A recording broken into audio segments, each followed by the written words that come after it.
Welcome to my channel fun with physics. Class 9-এর ভৌতবিজ্ঞান বিষয়ের পদার্থের গঠন ও ধর্ম চ্যাপ্টার থেকে আজ আমরা দুটি ছোট কিন্তু গুরুত্বপূর্ণ বিষয় আজকে আমরা জানব। প্রথমটি হলো ঘনত্ব এবং সেকেন্ড হলো আপেক্ষিক গুরুত্ব সম্পর্কে। এই ক্লাসটি যদি সম্পূর্ণ মন দিয়ে দেখো তাহলে ঘনত্ব এবং আপেক্ষিক গুরুত্ব সম্পর্কে 100% ডাউট ক্লিয়ার হয়ে যাবে। এবং এই চ্যাপ্টারের বিগত ক্লাসগুলো আমার এই ভিডিওর ডেসক্রিপশন বক্সে দেওয়া রয়েছে। এবং তোমাদেরকে ফিজিক্স পড়তে হবে রিলেটেড করে, যে অ্যাকচুয়ালি আমাদের বাস্তবের সঙ্গে রিলেট করে যদি তোমরা ফিজিক্স পড়তে পারো তাহলে ফিজিক্স তোমাদের কাছে আরও ইন্টারেস্টিং সাবজেক্ট হয়ে উঠবে। এবং আজকে যেটা আমরা পড়ব ঘনত্ব এবং আপেক্ষিক গুরুত্ব, এই দুটাকেও তোমাকে বাস্তবের সঙ্গে রিলেট করে পড়তে হবে, তাহলেই তোমরা ওর আসল জিস্ট মিনিং তোমরা ভালো করে বুঝতে পারবে। তো এবার ফিজিক্সে ঘনত্ব এবং আপেক্ষিক গুরুত্ব এই দুটা কনসেপ্ট নেওয়া হয়েছে কেন। তাহলে আজকে প্রথম আমরা জানবো যে ঘনত্ব সম্পর্কে। তার আগে জানবো যে অ্যাকচুয়ালি ফিজিক্সে ঘনত্বের কনসেপ্ট নেওয়া হয়েছে কেন। অ্যাকচুয়ালি ঘনত্বের কনসেপ্ট নেওয়া হয়েছে একই আয়তনের বিভিন্ন বস্তুর ভরের পার্থক্য বোঝার জন্য। কেমন ব্যাপারটা, ধরো যে তোমার এক হাতে 1 মিটার কিউব আয়তনের তুলো নিলে এবং অপর হাতে সেম 1 মিটার কিউব আয়তনেরই 1 মিটার কিউব আয়তনের লোহা নিলে। এবার সম্পূর্ণ বাস্তব দিয়ে তুমি ভাবো যে তোমার এক হাতে 1 মিটার কিউব আয়তনের তুলো আছে এবং এক হাতে 1 মিটার কিউব আয়তনের লোহা রয়েছে। এবার তুমি দুই হাতে নিলে তবে তোমার কি মনে হবে? তোমার মনে হবে যে এই 1 মিটার আয়তনের যে লোহা সেটা তোমার বেশি ভারী মনে হচ্ছে। আচ্ছা বেশি ভারী না? আচ্ছা বেশি ভারী মানে কি? তার মানে ওর বেশি ভার মনে হচ্ছে। আচ্ছা ভার বলতে কি বোঝায়? আচ্ছা ভার মানে তো আবার ওজন, ঠিক কি না? ভার মানে ওজন। আবার ওজন বলতে কি বোঝায়? এম ইন্টু জি। আচ্ছা এম ইন্টু জি মানে কি? ভর ইন্টু অভিকর্ষজ ত্বরণ। তাহলে এখানেই তোমাদের আসল কনসেপ্ট ক্লিয়ার হবে যে তোমাকে দুই হাতে তুমি 1 মিটার কিউব আয়তনের তুলো নিলে এবং অপর হাতে 1 মিটার কিউব আয়তনের লোহা নিলে। তাহলে একটা বস্তুকে তুলো, একটা বস্তু লোহা, কিন্তু দুটারই কি আয়তন হচ্ছে সমান 1 metre cube and 1 metre cube. কিন্তু তোমার মনে হবে যে যে হাতে তোমার 1 মিটার কিউব আয়তনের লোহা আছে সেটা তোমার বেশি ভারী মনে হচ্ছে, তাহলে ওর ওজন তোমার বেশি মনে হচ্ছে। তাহলে ওজন মানে কি? ভর ইন্টু জি। আচ্ছা এখানে জি এর মান তো কনস্ট্যান্ট। আমাদের পৃথিবী পৃষ্ঠে এই অভিকর্ষীয় ত্বরণের মান তো হয় 980 সেন্টিমিটার পার সেকেন্ড স্কোয়ার, সিজিএসএ অ্যান্ড এসআইতে কত হয় 9.8 মিটার পার সেকেন্ড স্কোয়ার। আচ্ছা জি এর মান তো একই, কিন্তু 1 মিটার কিউব আয়তনের লোহাকে বেশি ভারী মনে হচ্ছে তোমার। তাহলে বেশি ভারী মানে কি? তাহলে নিশ্চয়ই তাহলে ওই 1 মিটার কিউব আয়তনে লোহার ভর বেশি আছে। তাহলে আমি প্রথম লাইন কি বললাম যে মেন ঘনত্বের কনসেপ্ট কেন এসেছে? একই আয়তনের বিভিন্ন বস্তুর ভরের পার্থক্যটাকে মাপার জন্য। তার মানে এই সেম 1 মিটার কিউব আয়তনের তুলো অপেক্ষা লোহার ভার তোমার বেশি মনে হচ্ছে। তার মানে যে 1 মিটার কিউব আয়তনের তুলো অপেক্ষা লোহার কি ভর বেশি, তাই সেম আয়তন বাট ভরের এই তারতম্যের জন্যই মেন ঘনত্ব এসছে। তাহলে আমরা এবার এখান থেকে বলবো যে 1 মিটার কিউব আয়তনের তুলো অপেক্ষা 1 মিটার কিউব আয়তনের লোহার যেহেতু বেশি ভারী মনে হচ্ছে, তার মানে 1 মিটার কিউব আয়তনে তুলো অপেক্ষা লোহার যেহেতু ভর বেশি আছে, তার মানে এটাকে আমরা কি বলবো যে অবশ্যই তাহলে ওই 1 মিটার কিউব আয়তনের তুলো অপেক্ষা এই 1 মিটার কিউব আয়তনের ঘনত্ব বেশি। যে ঘনত্বের মেন কনসেপ্ট এসছে দুটা বিষয়ের জন্য। আমি দুটা বিষয় অলরেডি বললাম, একটা একই আয়তনের বিভিন্ন বস্তুর ভরের পার্থক্যটাকে দেখার জন্য বা পার্থক্যের জন্য, অ্যান্ড সেকেন্ড হচ্ছে তার ভারীর জন্য। অ্যাকচুয়ালি আমরা বলি যে না, যে এই বস্তু অপেক্ষা এই বস্তু বেশি ভারী। তাহলে কেন বেশি ভারী? তার মানে ওই বস্তুর মধ্যে যাকে বেশি ভারী মনে হচ্ছে, তাহলে ওই বস্তুর মধ্যে কি, তাহলে ভর বেশি আছে। তাহলে সেম আয়তনের বস্তুর মধ্যে ভর বেশি, ঠিক কি না? যে এখানেও তুলো কি 1 মিটার কিউব আয়তন, এখানেও লোহা মানে 1 মিটার কিউব আয়তন, কিন্তু একে হালকা মনে হচ্ছে, একে ভারী মনে হচ্ছে, তাহলে এখানে লোহাকে বেশি ভারী মানে কি, ওর ভর বেশি। তার মানে সেম আয়তনের তুলো অপেক্ষা সেম কি আয়তনের কি লোহাতে ভর বেশি আছে, ফলে বেশি ভারী। তার মানে এখান থেকে মেন এসে ঘনত্ব। তাহলে আমরা ঘনত্ব বলতে কি বুঝাই, যে ওই একক আয়তনের ভর যার যত বেশি তার তত বেশি ঘনত্ব, ফলে তাকে আমি বেশি ভারী মনে হচ্ছে। অ্যাকচুয়ালি ঘনত্ব দিয়ে আবার আমরা কে বেশি ভারী এবং কে বেশি হালকা আমি সেটাও বলতে পারি। তাহলে আমরা ঘনত্ব কাকে বলবো? ঘনত্ব বলতে বুঝাই যে একক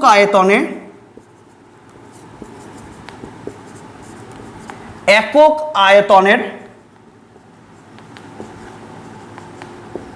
পদার্থের ভরকেই, বা একক আয়তনে বস্তুর ভর বলতে পারো, একক আয়তনের বস্তুর ভরকেই বস্তুর ঘনত্ব বলা হয়।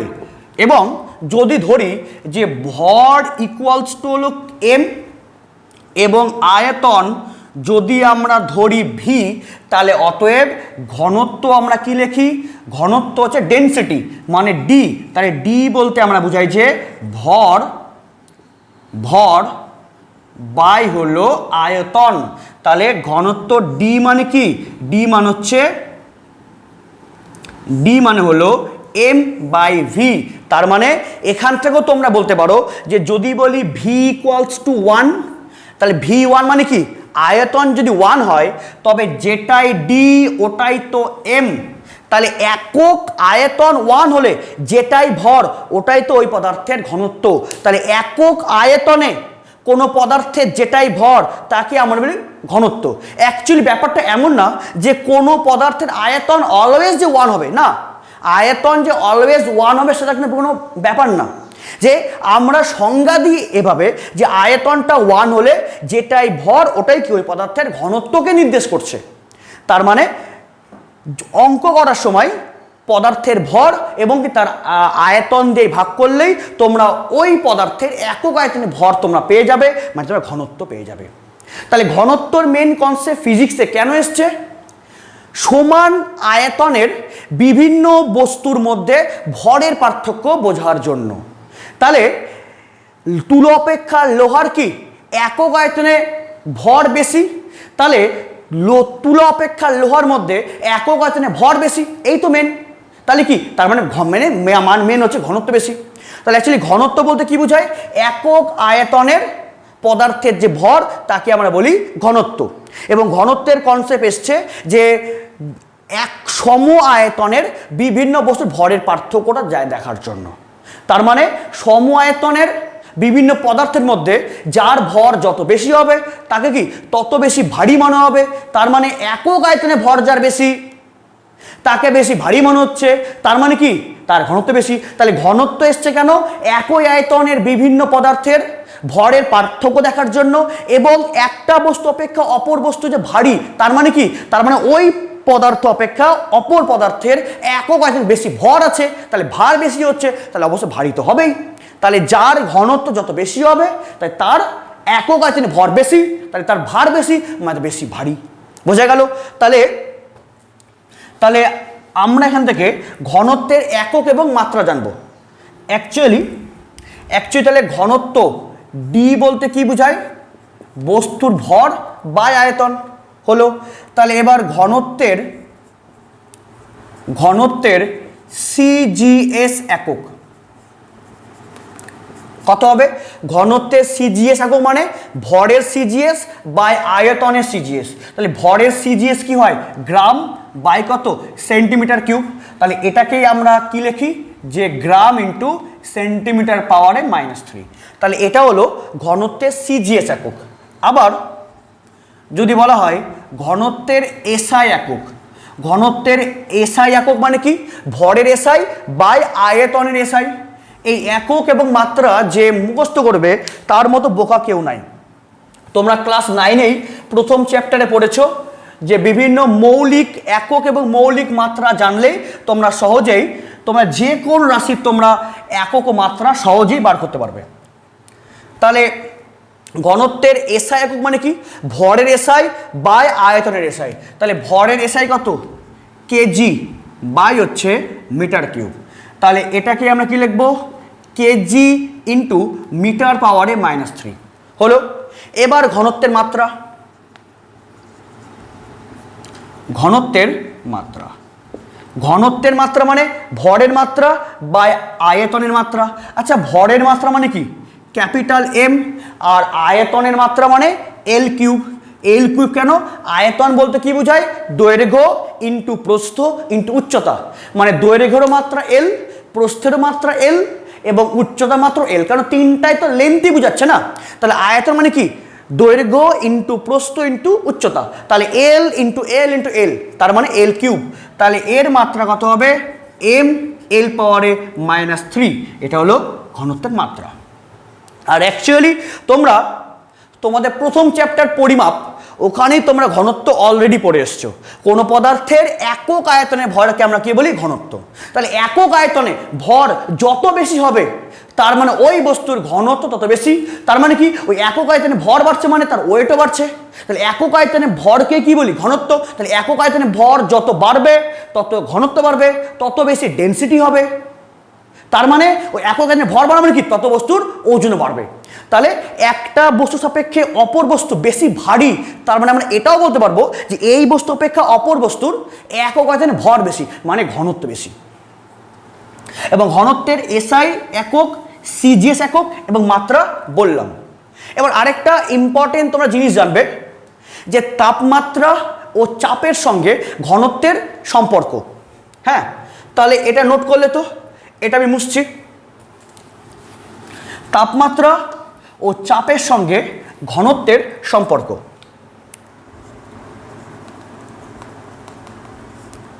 তাপমাত্রা ও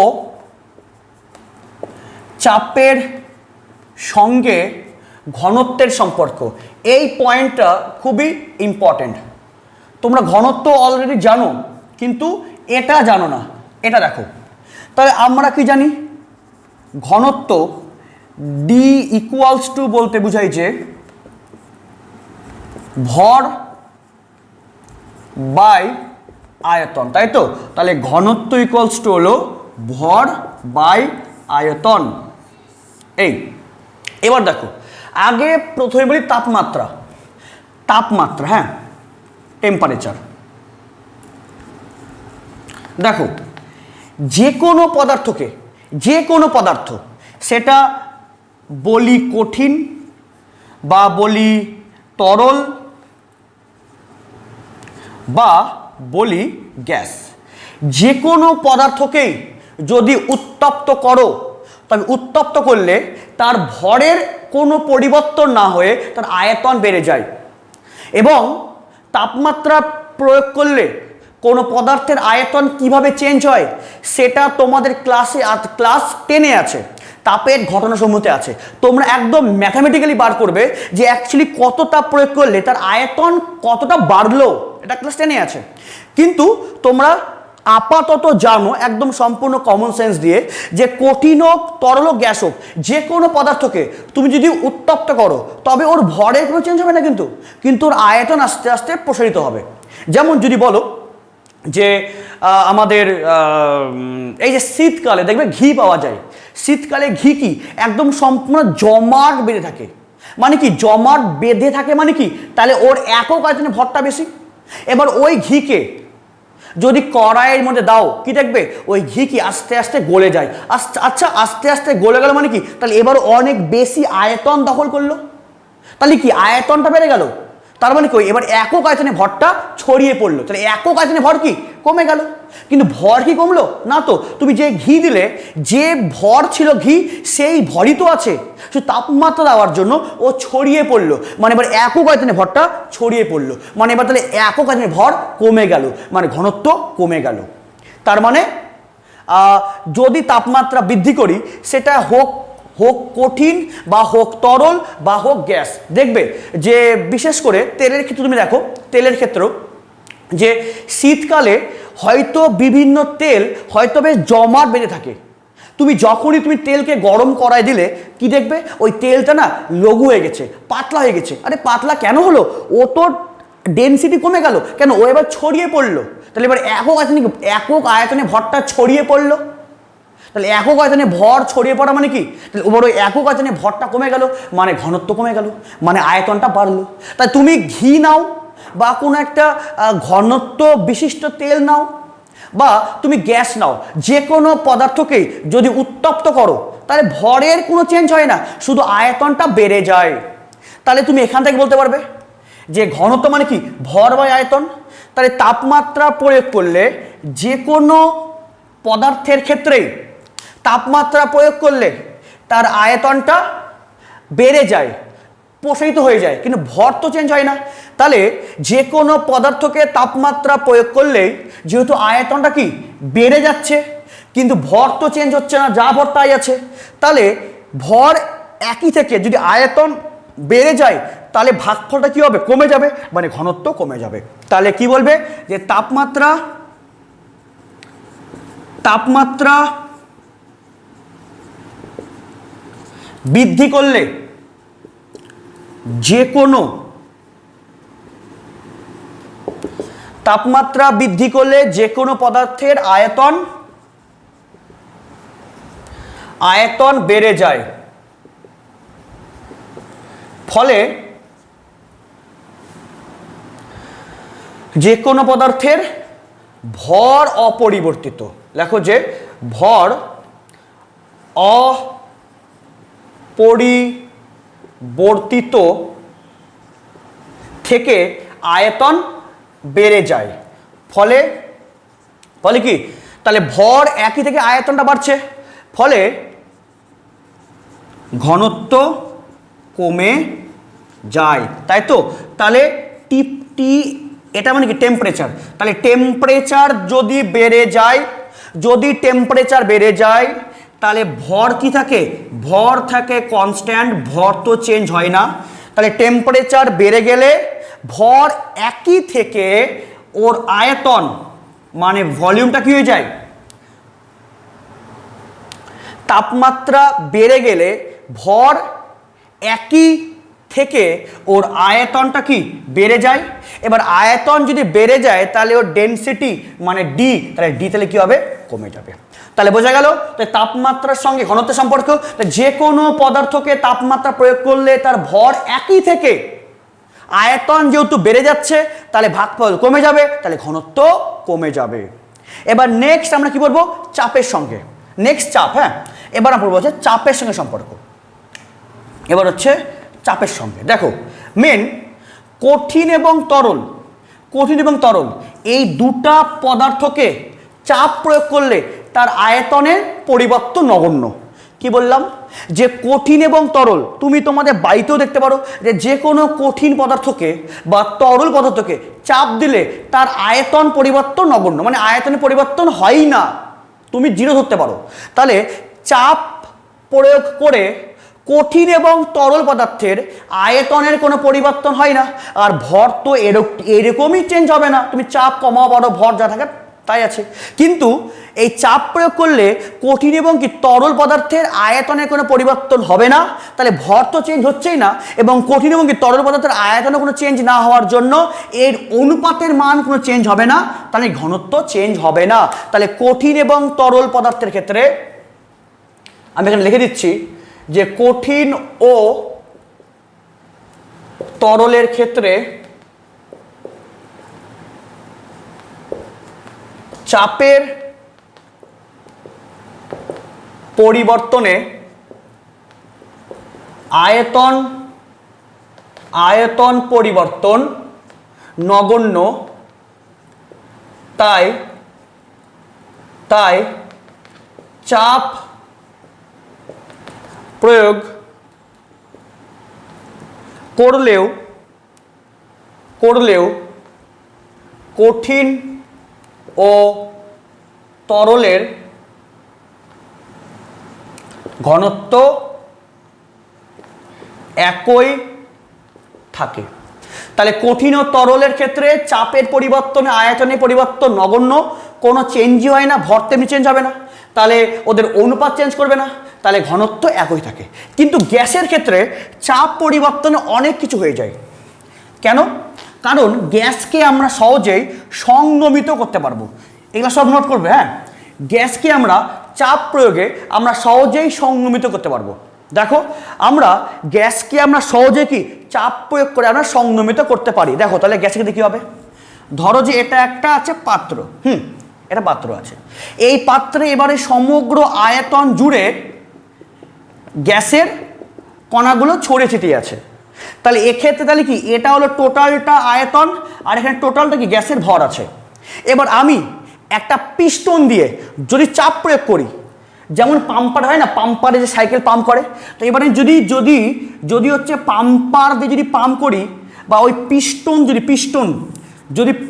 দিয়ে যদি চাপ প্রয়োগ করি, তাহলে কি দেখবো? তাহলে এখানকার সব গ্যাসের কি ও কণাগুলো, মানে গ্যাসের কি ভরগুলো সব এবার এখানে চলে এসছে। তাহলে বলো, তাই চাপ প্রয়োগ করলে গ্যাসের কি ভর চেঞ্জ হলো? না তো, যে ভর থাকার সেই তো ভরই হলো, বাট চাপ প্রয়োগ করার দরুন তার আয়তনটা কি কমে গেল। তাহলে গ্যাসের ক্ষেত্রে চাপ প্রয়োগ করলে তার আয়তনটা কমে যায়, ভর একই থেকে তার আয়তন কমে যায়। আচ্ছা, আয়তন কমলে কি ঘনত্ব বেড়ে যায়। তাহলে একমাত্র গ্যাসীয় পদার্থের ক্ষেত্রে চাপ প্রয়োগ করলে তার আয়তনটা কমে যায়, কিন্তু ভরের তো কোনো চেঞ্জ হয় না, ফলে ভর অপরিবর্তিত থেকে আয়তন কমে যাওয়ার জন্য ঘনত্ব বেড়ে যায়। আর তাছাড়া তোমরা বুঝতে পারবে, যখন আমি চাপ প্রয়োগ করিনি, তাহলে এই অ্যামাউন্টের ভর কি টোটাল আয়তন জুড়ে ছিল। এবার যখন চাপ প্রয়োগ করলাম, তাহলে ওই ভরগুলো কি এবার চলে আসলো খুব কাছাকাছি, তাহলে এবার ওই একক আয়তনে কি ভরের মানটা অনেক বেড়ে গেল, মানে কি গ্যাসের ডেনসিটি বেড়ে গেল। তাহলে চাপের সঙ্গে ঘনত্বের সম্পর্ক কি বলবে? যে কঠিন ও তরলের ক্ষেত্রে চাপ পরিবর্তনে আয়তনের পরিবর্তন নগণ্য, এবং ভর তো চেঞ্জ এমনিতেই হয় না, ফলে কি এদের রেশিও চেঞ্জ হয় না, মানে চাপ প্রয়োগ করলেও কঠিন ও তরলের ঘনত্ব একই থাকে। কিন্তু গ্যাসীয় পদার্থের ক্ষেত্রে চাপ প্রয়োগ করলে ভর অপরিবর্তিত থেকে তার আয়তনটা কি কমে যাচ্ছে, তাহলে একক আয়তনে ভর বেড়ে গেল, কিংবা তাহলে ভর একই থেকে আয়তন কমে গেল, তাহলে ঘনত্ব বেড়ে গেল। বোঝা গেল? তাহলে কি পড়ালাম? যে অ্যাকচুয়ালি ঘনত্ব মেন কনসেপ্ট কেন এসছে ফিজিক্সে। ঘনত্ব কাকে বলি? কোনো পদার্থের একক আয়তনে ভরকে বলা হয় ঘনত্ব। ঘনত্বের সিজিএস একক বললাম, এসআই একক বললাম, এবং সঙ্গে তাপমাত্রা ও চাপের সঙ্গে ঘনত্বের সম্পর্ক খুবই ভেরি ভেরি ইম্পর্টেন্ট। এবার নেক্সট আমরা পড়বো হচ্ছে আপেক্ষিক গুরুত্ব সম্পর্কে। অ্যাকচুয়ালি আপেক্ষিক গুরুত্ব জানার জন্য ঘনত্বের কনসেপ্ট জানা জরুরি। কেন? কারণ আপেক্ষিক গুরুত্ব কেন এসছে? একটা পদার্থের সাপেক্ষে অপর পদার্থের ঘনত্ব কত গুণ বেশি বা কতটা বেশি সেটা জানার জন্যই এসছে আবার আপেক্ষিক গুরুত্ব। তার মানে কি, দেখো সবার সঙ্গে সব আছে রিলেটেড। যেমন যে একই আয়তনের দুটি বস্তুর ভরের পার্থক্য কি জানার জন্য আমরা নিই ঘনত্বকে। যার ঘনত্ব বেশি তার একক আয়তনে ভর বেশি, বা যার ঘনত্ব বেশি সম আয়তন দুটা বস্তুর মধ্যে যার ঘনত্ব বেশি তার সে বেশি ভারী, তার ভর বেশি একক আয়তনে, তাই তো? এবার যদি বলি যে দুটি বস্তুর মধ্যে ঘনত্বের তুলনা করার জন্য এই আপেক্ষিক গুরুত্ব, বা একে আমরা আবার আপেক্ষিক ঘনত্বও বলতে পারি। আপেক্ষিক ঘনত্ব, যে এর সাপেক্ষে একটি বস্তু সাপেক্ষে অপর বস্তুর ঘনত্ব কত গুণ বেশি বা কতটা কম, এটা জানার জন্যই আমাদের আপেক্ষিক গুরুত্ব এসছে, তাই তো? তাহলে অ্যাকচুয়ালি আপেক্ষিক গুরুত্ব, এবং সম্পূর্ণ মন দিয়ে দেখো, এবং আপেক্ষিক গুরুত্ব কি তারও টোটাল কনসেপ্ট ক্লিয়ার হয়ে যাবে। আপেক্ষিক গুরুত্ব, একে আমরা আপেক্ষিক ঘনত্ব বলতে পারি। দেখো ব্যাপারটা কি, একদম সিম্পলভাবে আমি বুঝাচ্ছি। আচ্ছা, পারদের ঘনত্ব কত হয়? পারদের ঘনত্ব কত হয়? পারদের ঘনত্ব তোমরা জানো এটা হয় 13.6 গ্রাম পার সেন্টিমিটার কিউব, এটা হয়। এবার দেখো অ্যাকচুয়ালি আপেক্ষিক গুরুত্ব তোমাকে মুখস্থ করতেই হবে না, বইয়ে যে ভাষা দেওয়া আছে তোমার মনে হবে যে ওটা আমার বোঝা মনে হচ্ছে, ওটা মুখস্থ করতে হবে, কিন্তু আমি যেভাবে দেখাবো তোমাকে আপেক্ষিক গুরুত্ব মুখস্থ করতেই হবে না। দেখো তাহলে পারদের ঘনত্ব মানে 13.6 গ্রাম পার সেমি কিউব। তাহলে আবার পারদের ঘনত্ব, আচ্ছা এটাকে আমরা একটু মনে রাখো তো, 13.6 ইন্টু 1 গ্রাম পার সেন্টিমিটার কিউব লিখতে পারবো না? একই ব্যাপার, 13.6 গ্রাম পার সেমি কিউব মানেও যা 13.6 ইন্টু 1 গ্রাম পার সেমি কিউব সেটাও মানে তাই তো, কেন এর সঙ্গে কি 1 গুণ করলে তো এটাই হবে। আচ্ছা এবার মনে রাখো তো 1 গ্রাম পার সেমি কিউব কার ঘনত্ব হয়? ক্লাস 9এই পরিমাপ চ্যাপ্টারে পড়েছো, বলো 1 গ্রাম পার সেমি কিউব কার ঘনত্ব হয়? ভাবো।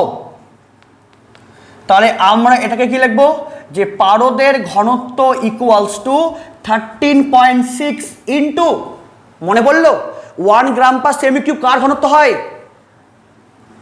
4 ডিগ্রি সেন্টিগ্রেড উষ্ণতায় বিশুদ্ধ জলের ঘনত্ব, বিশুদ্ধ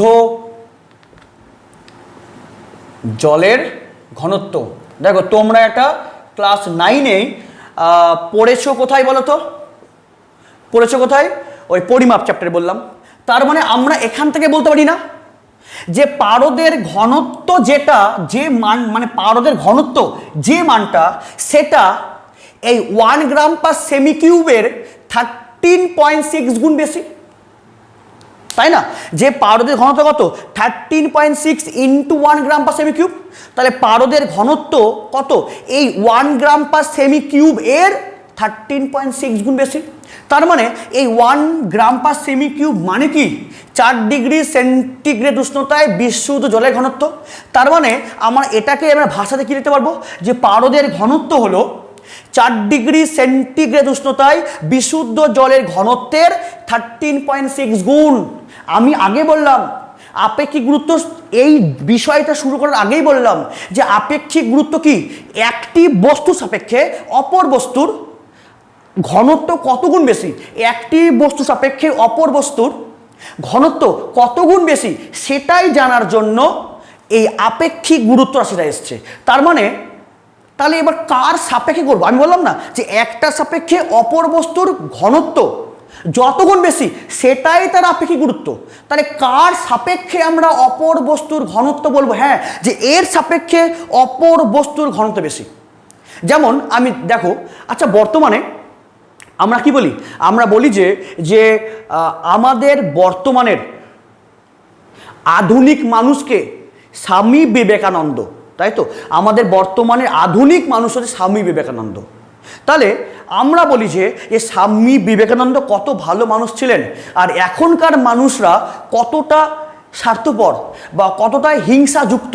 তার মানে তাহলে আমরা এখনকার যুগে মানুষদেরকে বিচার করছি কার সাপেক্ষে? স্বামী বিবেকানন্দ সাপেক্ষে, যে স্বামী বিবেকানন্দ কত ভালো আধুনিক মানুষ ছিলেন, তাহলে এখনকার মানুষ কি হিংসা বা স্বার্থপর টাইপের হয়ে গেছে। তার মানে ওই স্বামী বিবেকানন্দ সাপেক্ষে কতটা খারাপ হয়েছে তার সাহায্যে আমরা বর্তমান সমাজকে বিচার করছি। তার মানে এক্ষেত্রে স্বামী বিবেকানন্দ কি একজন হচ্ছে মানে কি বলবো, একটা স্ট্যান্ডার্ড একটা মানুষ, যে অ্যাকচুয়ালি বর্তমান সমাজকে আমরা স্বামী বিবেকানন্দের সাপেক্ষে বলছি। তার মানে কি যে স্বামী বিবেকানন্দকে আমরা ধরছি প্রমাণ, আমরা স্ট্যান্ডার্ড ধরছি, স্বামী বিবেকানন্দের সাপেক্ষে ধরছি। ঠিক সেখানে যে এখানে আমরা যে পারদের ঘনত্ব কত গুণ বেশি, তাহলে ধরছি কার সাপেক্ষে? ওই 4 ডিগ্রি সেন্টিগ্রেড উষ্ণতায় বিশুদ্ধ জলের ঘনত্বকে। তার মানে এখানে আমরা এই স্ট্যান্ডার্ড হিসাবে মানে স্বামী বিবেকানন্দের মতো এখানে আমরা 4 ডিগ্রি সেন্টিগ্রেড উষ্ণতায় ওই জলের ঘনত্বকে কি ধরছি? প্রমাণ ঘনত্ব। তাই যে কোনো পদার্থের ঘনত্ব 4 ডিগ্রি সেন্টিগ্রেড উষ্ণতায় বিশুদ্ধ জলের ঘনত্ব অপেক্ষা যত গুণ বেশি সেটাকে আমরা কি বলি? ওর আপেক্ষিক গুরুত্ব।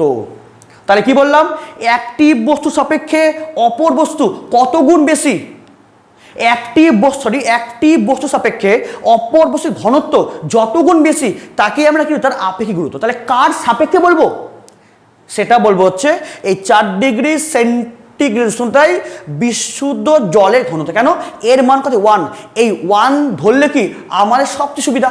যদি বলি যে রূপার ঘনত্ব, হ্যাঁ যদি কি বলি যে রূপর ঘনত্ব কত 10.5 গ্রাম পার সেন্টিমিটার কিউব, তাহলে এটাকে কি লিখবো 10.5 ইন্টু 1 গ্রাম পার সেন্টিমিটার কিউব, ঠিক কিনা।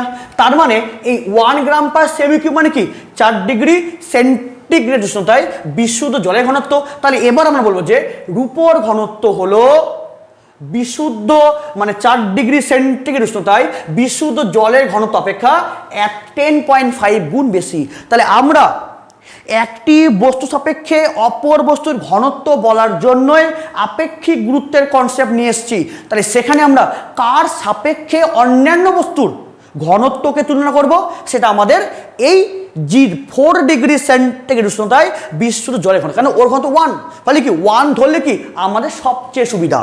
যদি বলতাম এখানে কত হতো 9 গ্রাম পার সেমি কিউব, তার মানে কি জলের ঘনত্ব অপেক্ষা 9 গুণ বেশি, 1 ধরলে কি আমাদের সুবিধা।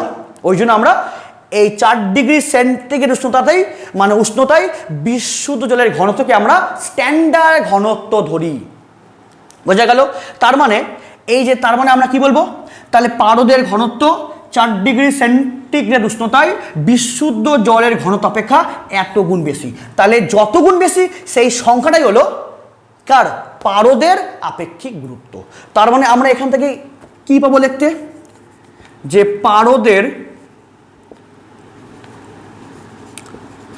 পারদের ঘনত্ব, এটাকে গুণ আছে তাহলে এদিকে আসলে ভাগ হয়ে যাবে। তাহলে পারদের ঘনত্ব বাই হচ্ছে 4 ডিগ্রি সেন্টিগ্রেড উষ্ণতায় বিশুদ্ধ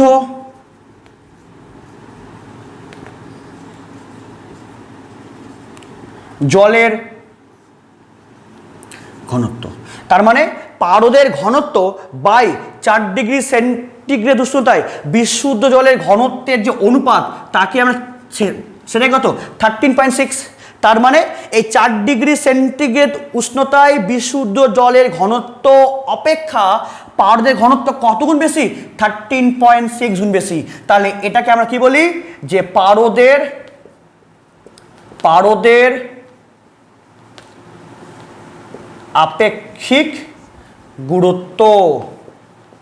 বোঝা গেল তো, যে মেন যে আপেক্ষিক গুরুত্ব কেন এসছে, যে একটি বস্তু সাপেক্ষে অপর বস্তুর ঘনত্ব যত গুণ বেশি সেটাই হচ্ছে ওই বস্তুর আপেক্ষিক গুরুত্ব। তাহলে সেক্ষেত্রে আমরা স্ট্যান্ডার্ড হিসাবে বা কার সাপেক্ষে ধরি তার ঘনত্ব, সেটা হচ্ছে 1, মানে 1 মানে কি, তাহলে 1 ধরা সুবিধা। তাহলে 1 মানে হচ্ছে 4 ডিগ্রি সেন্টিগ্রেড উষ্ণতায় বিশুদ্ধ জলের ঘনত্বের মান 1, ফলে একে আমরা স্ট্যান্ডার্ড ধরি। তাহলে যে কোনো পদার্থ, তাহলে রূপার ঘনত্ব 10.5 মানে কি, যে রূপার ঘনত্ব 4 ডিগ্রি সেন্টিগ্রেড উষ্ণতায় বিশুদ্ধ জলের ঘনত্ব অপেক্ষা এত গুণ বেশি। বা তোমরা বলতে পারো যে রূপার আপেক্ষিক তাহলে গুরুত্ব কত 10.5, কেন রূপার ঘনত্ব যেহেতু জলের অপেক্ষা 10.5 গুণ বেশি, তাহলে ওর তাহলে ঘনত্ব কত এটা। তাহলে এখান থেকে পেলাম এটা, যে পারদের ঘনত্ব বাই 4 ডিগ্রি সেন্টিগ্রেড উষ্ণতায় বিশুদ্ধ জলের ঘনত্ব মানে কত 13.6। তাই 4 ডিগ্রি সেন্টিগ্রেড উষ্ণতায় বিশুদ্ধ জলের ঘনত্ব অপেক্ষা পারদের ঘনত্ব এত গুণ বেশি, তাহলে এটাই হচ্ছে পারদের আপেক্ষিক গুরুত্ব। তাই দেখো, তাহলে এবার এই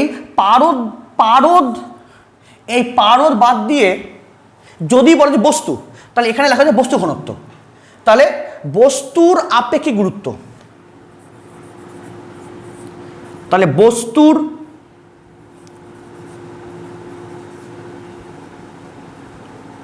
বস্তুর আপেক্ষিক গুরুত্ব ইকুয়ালস টু কি লিখবো, বস্তুর আপেক্ষিক গুরুত্ব মানে বস্তুর ঘনত্ব মানে কি, ওই যে ওই বস্তুর কি ঘনত্ব মানে কি লিখবো, যে ওই বস্তু, তাই না, পারদেরই। বা এখানে ওই বস্তুরই, তাহলে ওই বস্তুর ঘনত্ব বাই হলো 4 ডিগ্রি সেন্টিগ্রেড উষ্ণতায় বিশুদ্ধ জলের ঘনত্ব। তাহলে বোঝা গেল, তাহলে বস্তুর আপেক্ষিক গুরুত্ব কাকে বলবো?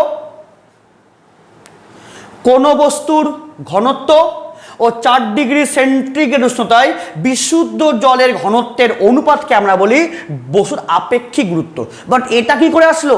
তোমাদের বইয়ে দেওয়া থাকবে এরকম, বাট এটা কি করে আসলো? এটা এখান থেকে আসলো।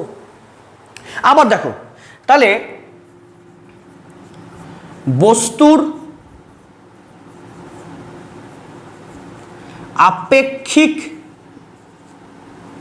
গুরুত্ব ইকুয়ালস টু, আচ্ছা ওই বস্তুর ঘনত্ব। আচ্ছা বস্তুর ঘনত্ব বলতে কি বুঝবো? বস্তুর ঘনত্ব বলতে কি বুঝবো? বস্তুর ঘনত্ব মানে একক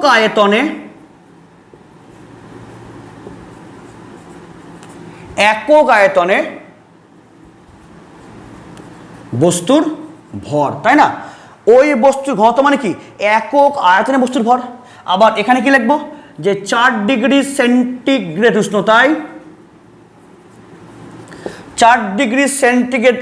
উষ্ণতায় বিশুদ্ধ জলের একক আয়তনে ভর হবে। এবার দেখো, এবার এখানে আছে একক আয়তন। আচ্ছা এবার এখানে একক আয়তন না লিখে তুমি উপরে ভি আয়তন গুণ করো আর নিচে ভি আয়তন ভাগ করে দাও, তাহলে আবার সেম। তাহলে যে বস্তুর আপেক্ষিক গুরুত্ব ইকুয়ালস টু, তাহলে এবার না এই একক আয়তন না করে করো ভি আয়তন। তাহলে ভি আয়তনের বস্তুর ভর বাই হচ্ছে 4 ডিগ্রি সেন্টিগ্রেড উষ্ণতায় ভি আয়তনের বিশুদ্ধ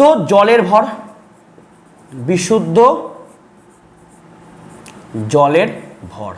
তোমরা এটাও বলতে পারো যে দেখবে তোমাদের বইয়ে এরকম করে দেওয়া আছে এবং এটাই দেওয়া আছে যে কোনো বস্তুর আপেক্ষিক গুরুত্ব বলতে বোঝায় নির্দিষ্ট কোনো আয়তনের নির্দিষ্ট উষ্ণতায় হবে, যে কোনো বস্তুর আপেক্ষিক গুরুত্ব বলতে বোঝায় যে নির্দিষ্ট উষ্ণতায় কোনো বস্তুর ভর এবং 4 ডিগ্রি সেন্টিগ্রেড উষ্ণতায় সম আয়তন বিশুদ্ধ জলের ভরের অনুপাত। দেখবে তোমাদের বইয়ে তাই লেখা আছে যে আপেক্ষিক গুরুত্ব বলতে বোঝায় যে নির্দিষ্ট উষ্ণতায় কোনো বস্তুর ভর এবং 4 ডিগ্রি সেন্টিগ্রেড উষ্ণতায় ওই বস্তুর সম আয়তনের বিশুদ্ধ জলের ভরের অনুপাত মানেই আপেক্ষিক গুরুত্ব। দেখো কিন্তু তোমাকে মুখস্থ করতেই হবে না, মেন আপেক্ষিক গুরুত্বের কনসেপ্ট এসছে কোথা থেকে? তোমরা বলবে এখান থেকে তো আমাদের মেন জায়গা, যে তাহলে অ্যাকচুয়ালি তাহলে এই আপেক্ষিক গুরুত্বের মেন কনসেপ্ট কোথা থেকে এসছে? যে একটি বস্তুর সাপেক্ষে অপর বস্তুর ঘনত্ব যত গুণ বেশি সেটাই হচ্ছে ওর আপেক্ষিক গুরুত্ব। তাহলে এখানে কার সাপেক্ষে ধরি? যার ওয়ান তার ধরি সাপেক্ষে, তাহলে সুবিধা হবে আমাদের। তাহলে কার ওয়ান? তাই 4 ডিগ্রি সেন্টিগ্রেড উষ্ণতায় জলের ঘনত্ব 1, তাহলে ওই 4 ডিগ্রি সেন্টিগ্রেড উষ্ণতায় বিশুদ্ধ জলের যে ঘনত্বের সাপেক্ষে অপর পদার্থের কোনো ঘনত্ব যতগুণ বেশি সেটাই ওই পদার্থের আপেক্ষিক গুরুত্ব। তাহলে আমরা এখান থেকে তাহলে এই পারদের জায়গায় কি লিখলাম? বস্তুর ঘনত্ব। আর তাহলে এখানে কি লিখবো? যে বস্তুর আপেক্ষিক গুরুত্ব। তাহলে আবার এখান থেকেই আমরা কি লিখবো?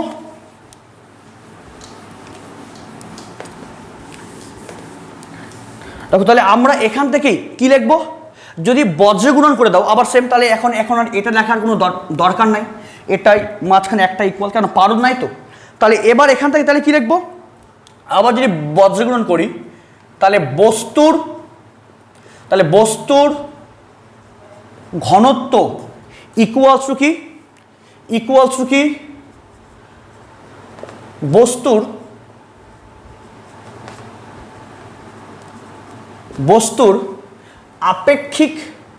বস্তুর আপেক্ষিক গুরুত্ব ইন্টু 4 ডিগ্রি সেন্টিগ্রেড উষ্ণতায়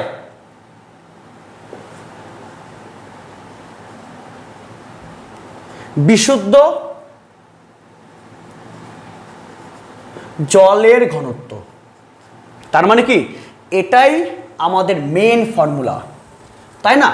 তাহলে বস্তুর ঘনত্ব ইকুয়ালস কি হবে, বস্তুর আপেক্ষিক গুরুত্ব ইন্টু 4 ডিগ্রি সেলসিয়াস উষ্ণতায় বিশুদ্ধ জলের ঘনত্ব। তাহলে বোঝা গেল।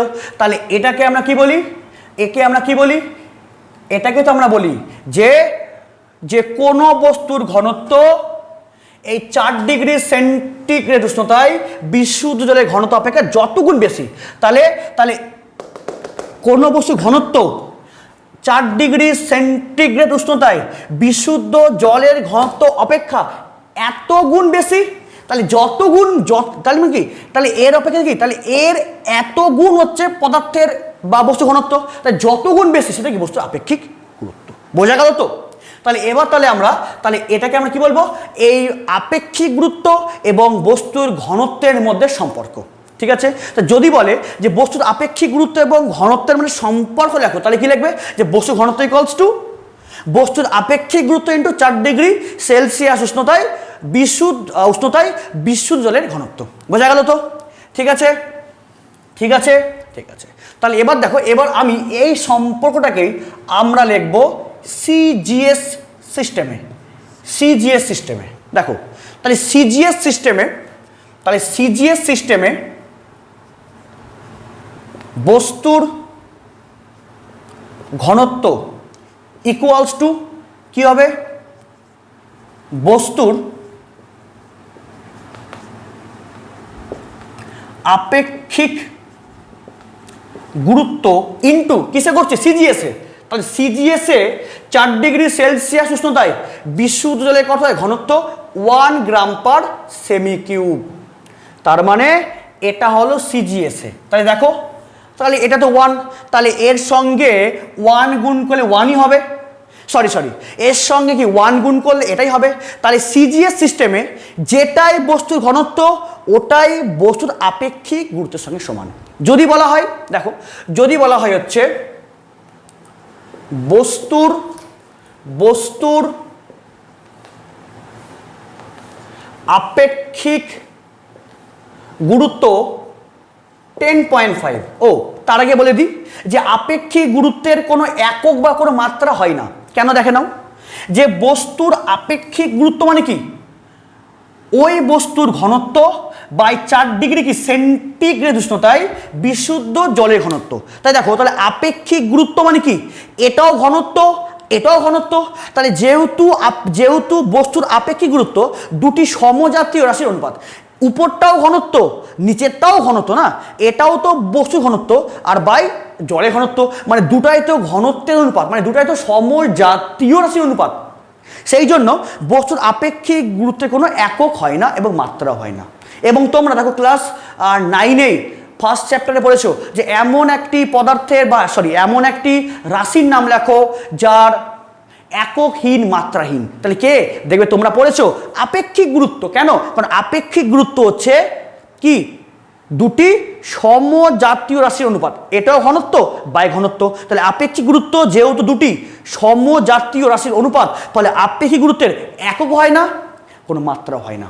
হলো? তাহলে বস্তুর আপেক্ষিক গুরুত্ব মানে জাস্ট একটা সংখ্যা বোঝায়। তাহলে বস্তুর আপেক্ষিক গুরুত্ব 10.5 হলে, যদি তোমাদের পরীক্ষায় আসে যে বস্তুর আপেক্ষিক গুরুত্ব 10.5 হলে সিজিএসে বস্তুর ঘনত্ব কত হবে? তাহলে বলো তো, তাহলে আমরা কি জানি যে সিজিএস এর সম্পর্ক কি হয়, তাহলে বস্তুর ঘনত্ব ইকুয়ালস টু বস্তুর আপেক্ষিক গুরুত্ব কত, 10.5 ইন্টু 1 গ্রাম পার সেন্টিমিটার কিউব। তাহলে ডি মানে কত হবে 10.5 গ্রাম পার সেন্টিমিটার কিউব। তার মানে বস্তুর আপেক্ষিক গুরুত্ব যা হয় সিজিএস এর ঘনত্ব তাই হয়, বা যেহেতু এটা ঘনত্ব তাহলে ওর সঙ্গে একক তো থাকবেই।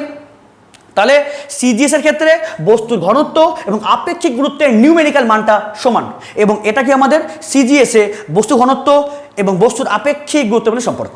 বোঝা গেল? তাহলে বস্তু কত ঘনত্ব বস্তুর আপেক্ষিক গুরুত্ব 10.5, সো কত ঘনত্ব 10.5 ইন্টু গ্রাম পার সেমি কিউব, সরি 10.5 গ্রাম পার সেমি কিউব। ঠিক আছে, এবার এসআইতে ঠিক আছে মুছছি আমি এটা, এগুলো সব মুছছি, কিন্তু টোটালটা ডিটেলসে বললাম।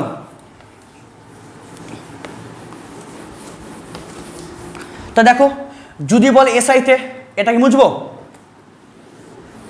এটাও মুছছি। এবার যদি বল এসআইতে, তাহলে এসআই সিস্টেম, হ্যাঁ এসআই সিস্টেম। তাহলে বস্তুর ঘনত্ব, বস্তুর ঘনত্ব, তাহলে কি লিখবো? সেম। তাহলে বস্তুর ঘনত্ব মানে কি? বস্তুর আপেক্ষিক গুরুত্ব, বস্তুর আপেক্ষিক গুরুত্ব ইন্টু 4 ডিগ্রিতে বিশুদ্ধ জলের ঘনত্ব। তাহলে এসআইতে 4 ডিগ্রিতে বিশুদ্ধ জলের ঘনত্ব কত হয়? 1000। কত হয়? 1000 কেজি পার মিটার কিউব। তাহলে এটা কি হলো আমাদের এসআইতে বস্তুর ঘনত্ব এবং আপেক্ষিক গুরুত্ব সম্পর্ক। মানে আমাদের তো এটা মেন সম্পর্ক, তো আমি করছি এবার এসআইতে করছি কনভার্ট, মানে এসআইতে করব। তাহলে বস্তু ঘনত্ব ইকুয়ালস বস্তুর আপেক্ষিক গুরুত্ব ইন্টু 4 ডিগ্রিতে বিশুদ্ধ জলের ঘনত্ব কত হয়? এসআইতে হয় 1000 কেজি পার মিটার কিউব। তার মানে আমি উদাহরণ হিসাবে যদি এটাই বলি, তোমাকে বললো যে বস্তুর আপেক্ষিক গুরুত্ব ইকুয়ালস টু 10.5 হলে তবে ওই বস্তুর এসআইতে ঘনত্ব কত হবে? তাহলে এসআইতে বস্তুর ঘনত্ব ডি মানে কত? আপেক্ষিক গুরুত্ব হচ্ছে 10.5 ইন্টু কত? 1000।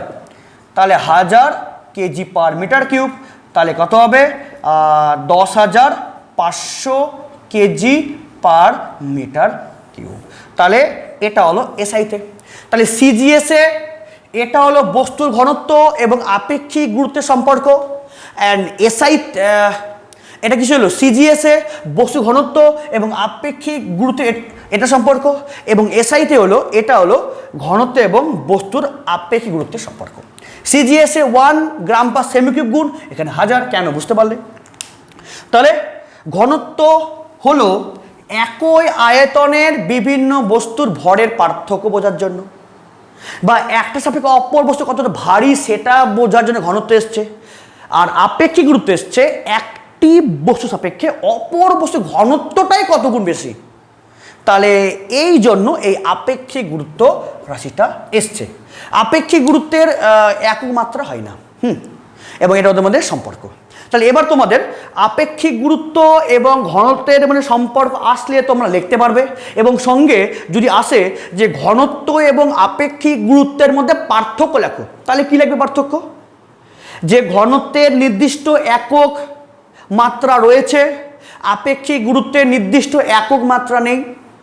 হ্যাঁ, তারপর হচ্ছে বস্তুর যে ঘনত্বের সংজ্ঞা দিয়ে দেবে, একক আয়তনে ভরকেই বলি বস্তুর ঘনত্ব, এবং আপেক্ষিক গুরুত্ব কি? যে কোনো পদার্থের ঘনত্ব এবং 4 ডিগ্রি সেন্টিগ্রেড উষ্ণতায় ওই সম আয়তন বস্তুর জলের ঘনত্বের অনুপাত মানে আমাদের হচ্ছে আপেক্ষিক গুরুত্ব। এটার মাত্রা আছে, এটার মাত্রা নাই, এবং বস্তুর ঘনত্ব বলতে বোঝায় 10.5 গ্রাম পার সেমি কিউব, বা 10,500 কেজি পার মিটার কিউব। কিন্তু বস্তুর আপেক্ষিক গুরুত্ব মানে অনলি মানটা 10.5 হলো। তাহলে বোঝা গেল? তাহলে আজকে তোমাদের পড়ালাম দুটো বিষয় একদম সম্পূর্ণ ডিটেলসে, যে আমাদের ফিজিক্সে ঘনত্ব এবং আপেক্ষিক গুরুত্ব এই দুটি রাশি কনসেপ্ট কেন নেওয়া হয়েছে তার কারণ বললাম, এবং সঙ্গে ঘনত্ব এবং আপেক্ষিক গুরুত্বের ব্যাখ্যা বললাম, ওদের মধ্যে সম্পর্ক বললাম, পার্থক্য বললাম। ঠিক আছে, অবশ্যই মন দিয়ে দেখবে, পারলে আবার দেখবে, এবং বই ভালো করে পড়বে।